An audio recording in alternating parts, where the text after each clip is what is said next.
এই হাদিসে রাসূল সাল্লাল্লাহু আলাইহি সাল্লাম বলেন, আমাকে লাইলাতুল কদর দেখানো হয়েছিল, পরে আবার আমাকে ভুলিয়ে দেওয়া হয়। ওয়াহিয়া ফিল আশরিল আওয়াখির, এর অবস্থান শেষ 10 রাতে। ওয়াহিয়া তালকাতু বালজাতু লা হাররা ওয়ালা বারিদা, বেশি গরম বা বেশি ঠান্ডা না। কানা ফিহা কামরান ইয়াফদাহু কাওয়াকিবুহা, যেন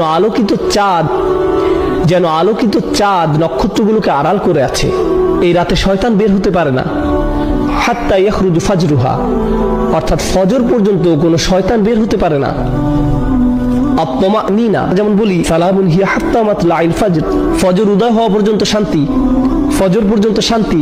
এর অর্থ হলো মানুষ এই রাতে অস্বাভাবিক শান্তি অনুভব করে। তারাবিতে যোগ দিলে দেখবেন এই রাতে কেউ বিরক্ত হয় না, কেউ হাত পা নেড়ে কোনো বিরক্তি প্রকাশ করে না, বাচ্চারাও দুষ্টামি করছে না। নিশ্চয়ই এর কোনো কারণ আছে।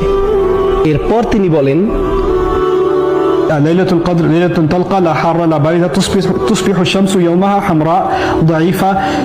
কেউ কেউ বলেন নরম বাতাস প্রবাহিত হয়। This is رواه ابن خزيمة وصححه الألباني. পরের দিন সূর্য কেমন জানি লাল বর্ণ ধারণ করে। সূর্য উদয় হওয়ার সময় একটু লাল আকৃতি ধারণ করে। উদয় হওয়ার সময় এতে তীব্রতা দেখা যাবে না।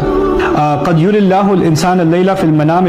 এমনও হতে পারে এটি কোন রাত আল্লাহ ঈমানদারদেরকে তার স্বপ্নে দেখাতে পারেন।